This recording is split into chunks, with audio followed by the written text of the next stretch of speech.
Cette année, j'ai changé la formule. Je le fais dans Charlevoix. J'ai décidé comme idée de...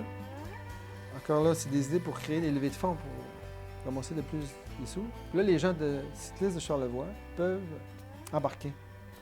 J'ai décidé de faire Baie-Saint-Paul, les éboulements, aller-retour, pendant 24 heures.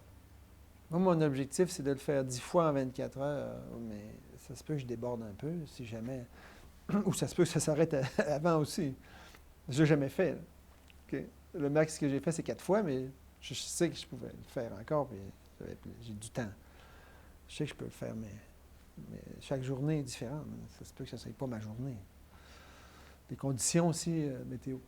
Alors, les jeunes, les cyclistes peuvent venir de partout dans Charlevoix, même j'en ai qui viennent de l'extérieur, faire l'aller-retour à n'importe quelle heure, 20 $ la fois.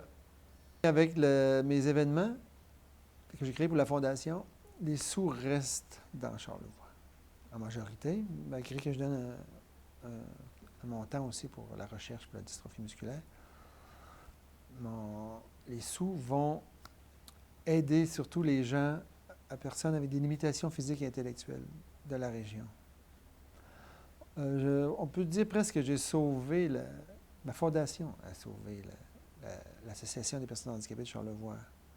Quand je suis arrivé il y a 2 ans, je leur ai promis 10 000. Okay? Et je leur ai donné plus 5 000 l'année passée. Mais le premier 10 000, là, ça les a, je pense, ils me l'ont dit. Si je n'aurais pas été arrivé au bon moment, il y avait eu une mauvaise année. Et puis, peut-être que ça n'existerait plus. Puis eux, là, sont vraiment directs avec les personnes handicapées dans Charlevoix. Ils les aident, ils leur créent des activités, ils les aident à se procurer des équipements. C'est fou. Eux autres, c'est fou ce qu'ils font pour eux, là. Et on sait qu'ils sont souvent coupés. C'est les premiers coupés sur la liste des subventions. Puis, ils n'ont pas de subventions directes des gouvernements. Il faut qu'ils cherchent, il faut qu'ils travaillent fort. Puis, mettons, presque à rien faire, je leur remets des belles sommes qu'eux peuvent s'en servir pour pas que leur activité meure. Souvent, ils vont organiser, ils vont faire plusieurs heures pour ramasser presque rien. Un coup qu'ils ont tout payé. Moi, les sous que je leur donne, bien, ils n'ont pas presque à rien faire. Tu sais. Et ils s'en servent judicieusement. Puis eux autres, c'est sûr, sont très contents. Et puis, ça se poursuit. Et on garde aussi un montant pour des projets futurs, pour la Fondation. En fait, ça part de début des années 2000, où je roulais de toute façon 10 000 kilos par année.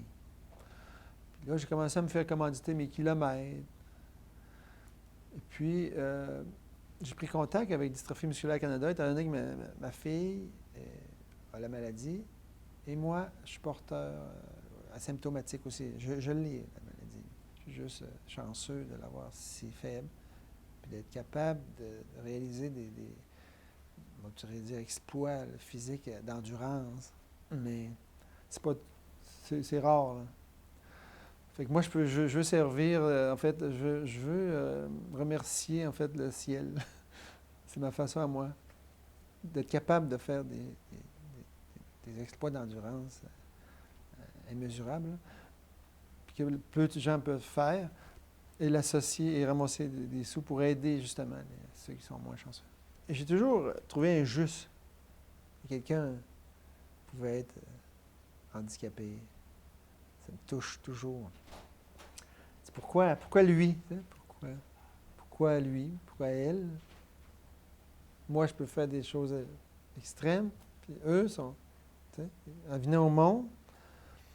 Fait que bien avant, ça, les gens ne le savent pas, là, je faisais des levées de fonds, puis j'étais sensibilisé à ça. Un jour, tu apprends que ça touche ta famille, directement. On trouvait que ma fille était lente, peut-être qu'elle manquait de vitamines, elle manquait d'énergie. Il fallait la pousser pour aller marcher. Blablabla. Les autres, ils ont pensé tout de suite à faire des tests à cause qu'on venait de Charlevoix. Déjà, à l'époque, j'étais marathonien puis ceinture noire. Là. Dans ma tête, c'était pas moi qui l'avais. J'ai dit, ça doit être ma blonde. Elle venait d'Italie, puis elle ne connaît pas toutes ses familles. Elle est née au Québec, tout, mais ses parents étaient italiens. Ben, tout ça doit être sa famille, c'est impossible. Puis moi, je ne voyais aucun lien dans ma famille. Personne n'en avait, mais c'était moi. C'était moi, alors ça frappe. Tu dis, hein, là, tu fais un rewind, tu décris. J'organisais déjà des choses sans le savoir. Et là, ben, tu as donné qu'en 2003, j'ai lâché la course à pied pour le vélo. Problème de blessure. Puis là, tout de suite, en partant, je me dis, bon, je vais faire en 2003. Première année, 10 000 km. C'est là qu'après ça, je vais faire commanditer mes kilomètres. J'ai communiqué avec dystrophie musculaire. Je dis, comment je ferais pour m'impliquer? Puis là, ben, en 2005, 2006, j'ai reçu le prix Michel Louvain, meilleur bénévole au provincial. Je remettais beaucoup de sous. Avec les cyclotons, comme je disais, les soirées d'Halloween. J'ai même fait des tournois de hockey sur table. Je faisais toutes sortes Dès que j'avais une idée de passion, je faisais c'est ça. Au début, je faisais commanditer mes kilomètres. Après ça, un cycloton, 12 heures, 24 heures sur les pistes. Les gens venaient avec leur tente autour de la piste cyclable. Je faisais des équipes, des relais. Ça s'appelait les cyclotons relais Jacques Desmeules. Après ça, je faisais aussi, j'ai fait l'Ultra Défi, qui était une des plus longues courses au Canada, 1000 km, que j'ai remporté en 2014. Mais tant qu'à le faire, je disais, je vais ramasser des sous pour les personnes handicapées. Fait que je me suis fait commander, j'ai remis le montant. Je n'étais pas obligé. Là. Ça, c'était pas un événement là, pour. Fait que je leur donnais des sous quand même. Mais là, avec mes événements, mes levées de fonds, ma fondation, je peux leur donner beaucoup plus. Parce que j'ai réussi avec la Caisse populaire, IGA, Baie-Saint-Paul, des gros commanditaires, aller chercher des plus gros montants. Je les ai parlé de mes événements. C'est Kia Charlevoix, l'entreprise Jacques Dufour, c'est les gros villes de Baie-Saint-Paul. Là. Ça, c'est mes 5 gros majeurs. Qui font que je ne pars pas à zéro à chaque année. Là. J'ai déjà des bons montants que j'ai pour... puis en même temps, ben, je leur retourne une certaine publicité.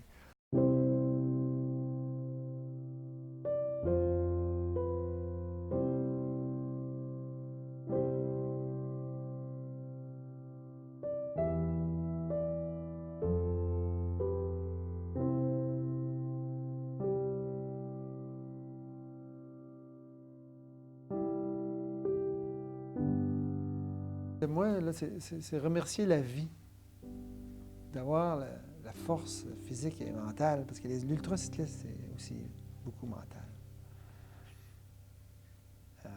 De pouvoir faire des défis presque inhumains, là,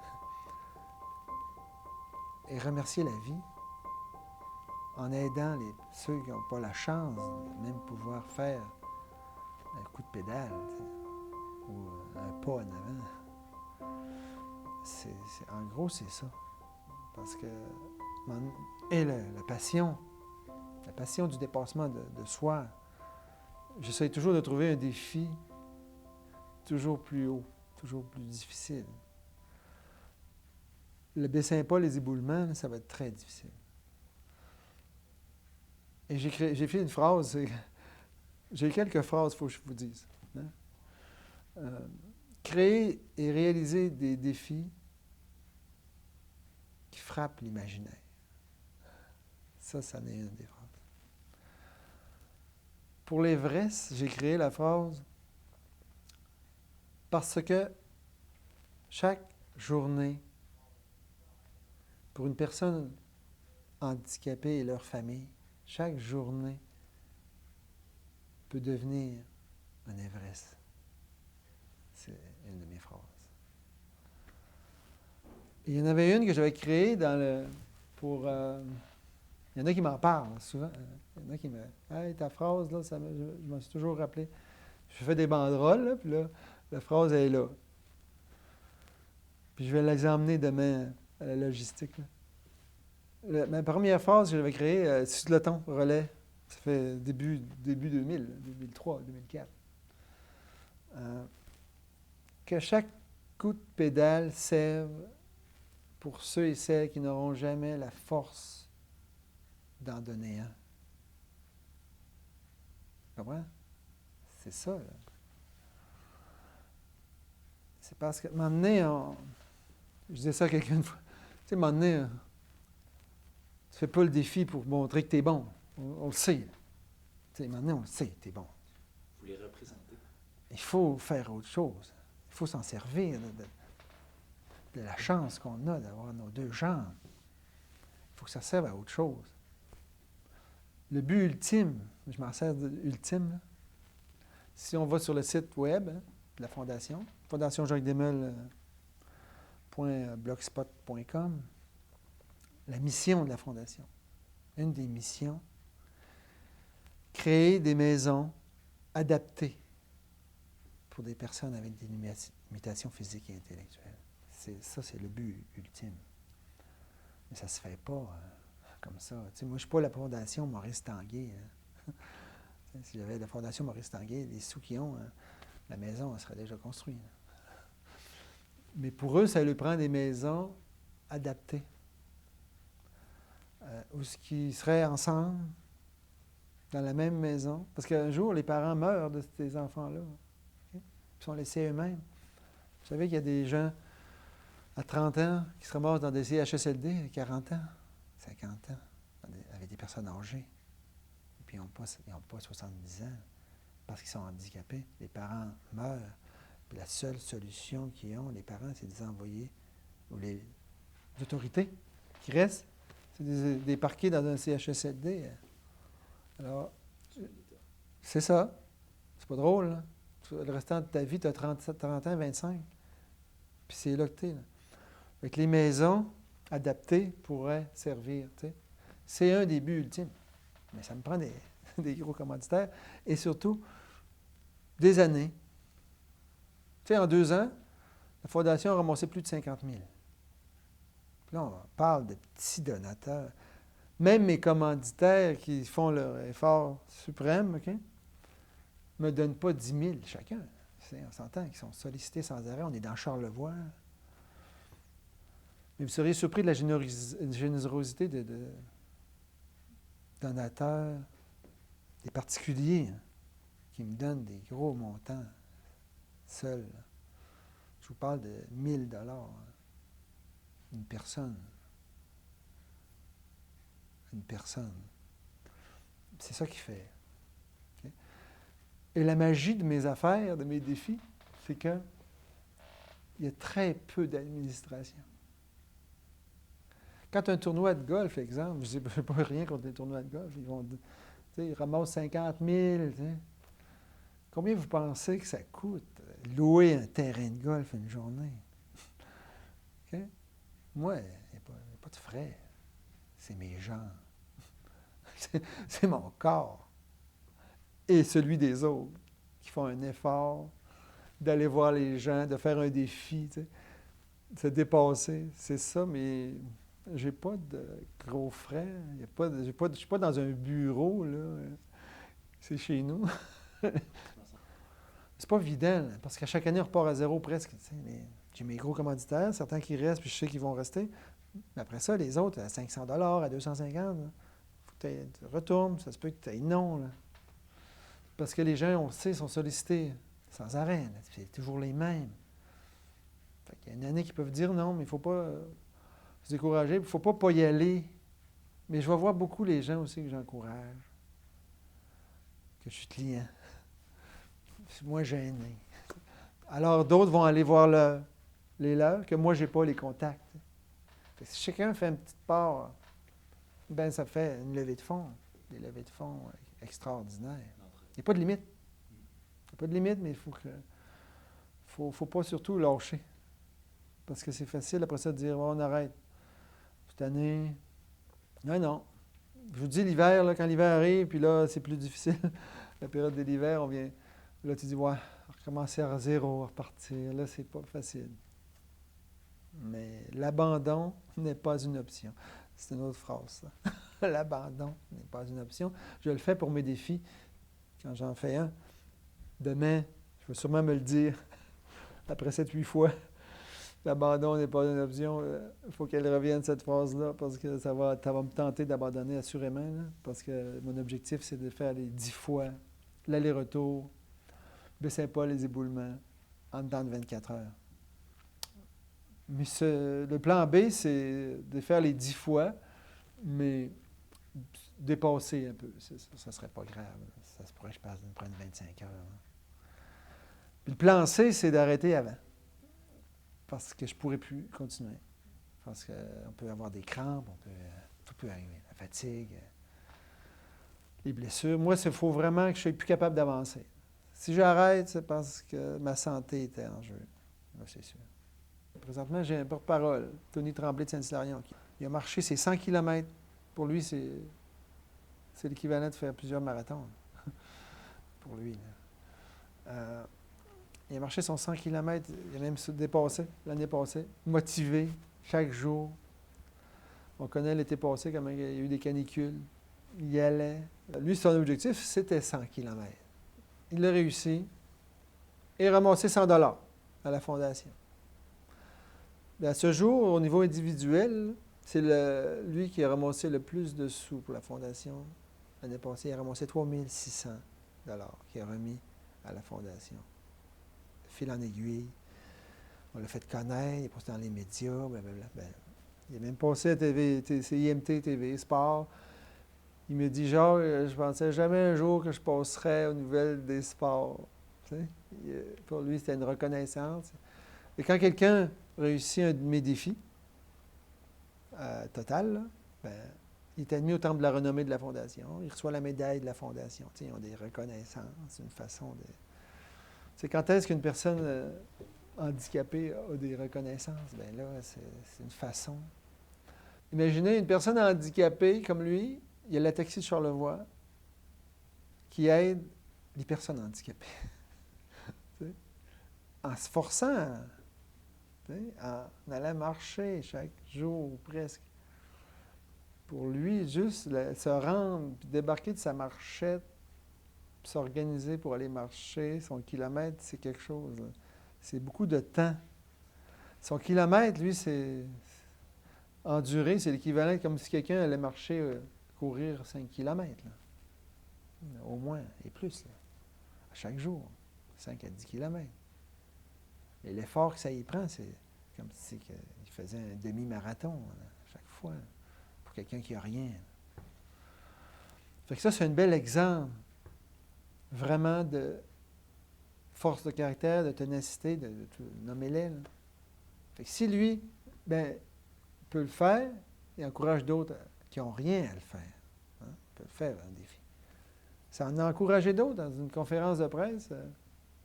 Ma sœur, qui avait un gros problème de santé, elle s'est pris en main, puis elle dit, Tony m'a motivé. Si lui, il peut le faire, je peux le faire. Et lui, il le fait. Puis, tu sais, il y a un pied qui traîne, là, avec sa marchette. Là. Il y a un pied qui se traîne. Il fait ses 5 pieds. 4-5 pieds.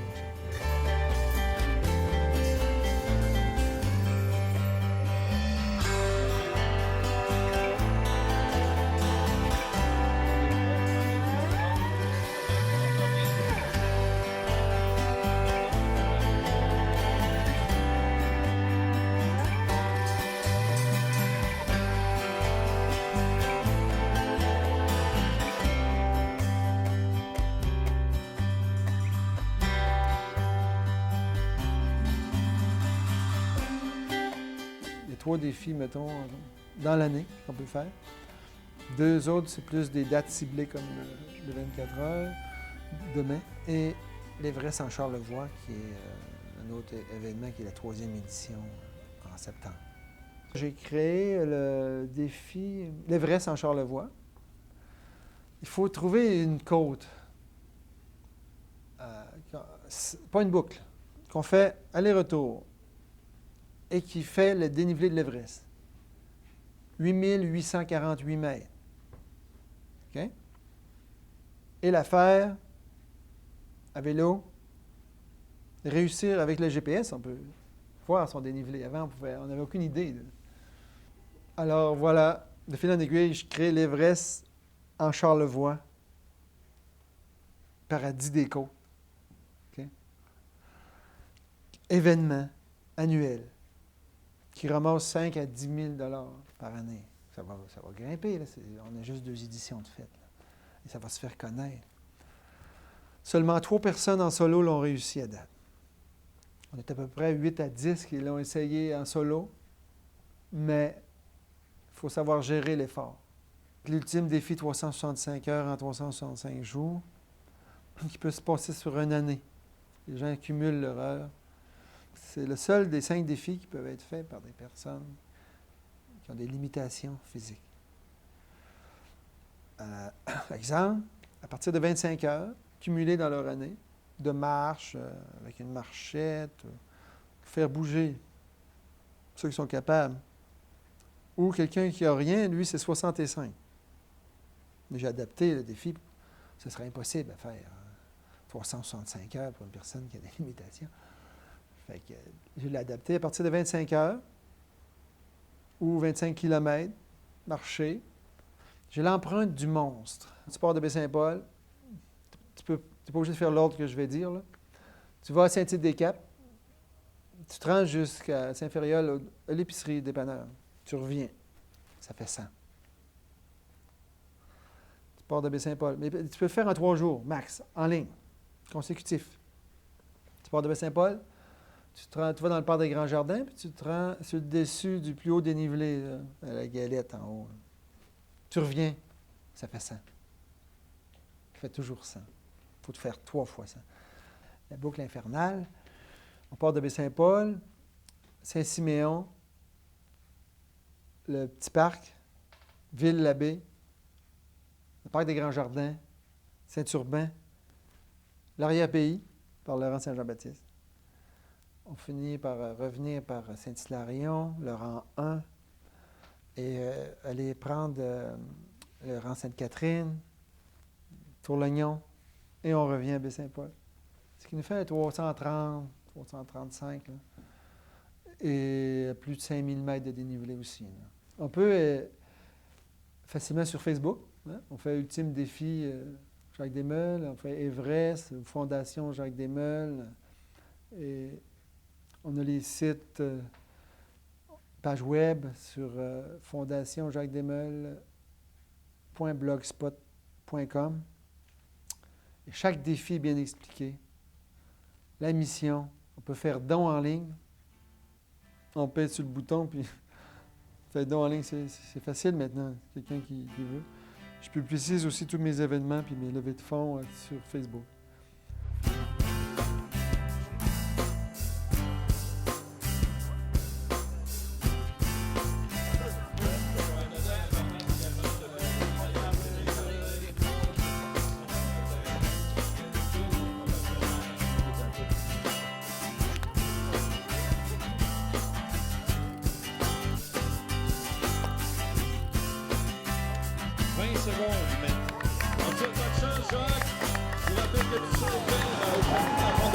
Les gens qui vont suivre, on l'accompagne de belle façon.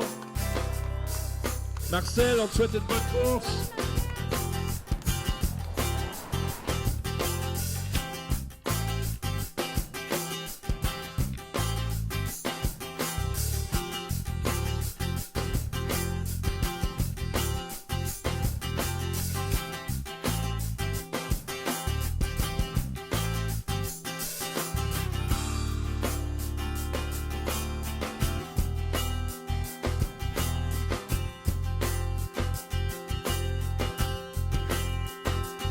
Je m'appelle Simon Fortin.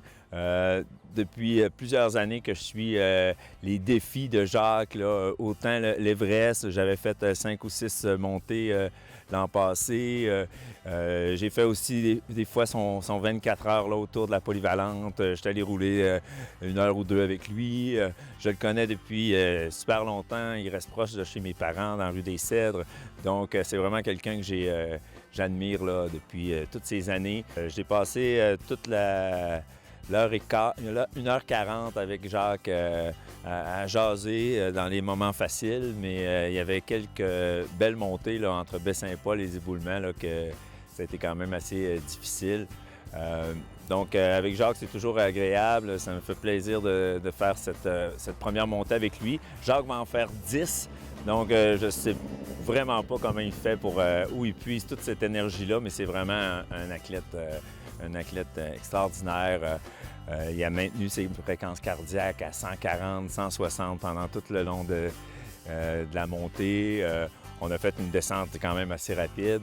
Et c'était vraiment agréable là, de faire ça avec lui. Tout à l'heure, on jasait, puis il fait ses meilleurs temps qu'il y a 5 ans. Donc, il est rendu à 57 ans, puis il a battu ses temps de quand il avait 52 ans. C'est vraiment quelqu'un qui s'entraîne très, très fort. Il a commencé à s'entraîner l'hiver aussi au fat bike. Et ça, je peux même dire que j'en suis un peu pour quelque chose parce que j'avais acheté un fat bike et j'avais dit à Jacques qu'il aimerait bien ça. Puis il en a fait tout l'hiver, puis ses temps ont augmenté. Donc, j'étais bien content qu'il fasse cet achat-là. Donc, il roule été comme hiver. Il donne des entraînements aussi. Donc, c'est vraiment quelqu'un qui m'a inspiré et qui nous encourage. Il fait ça pour sa fondation aussi. C'est tout en son honneur là, de donner tout cet argent-là pour les gens qui en ont besoin. Donc, je vais continuer à le suivre pour encore plusieurs années.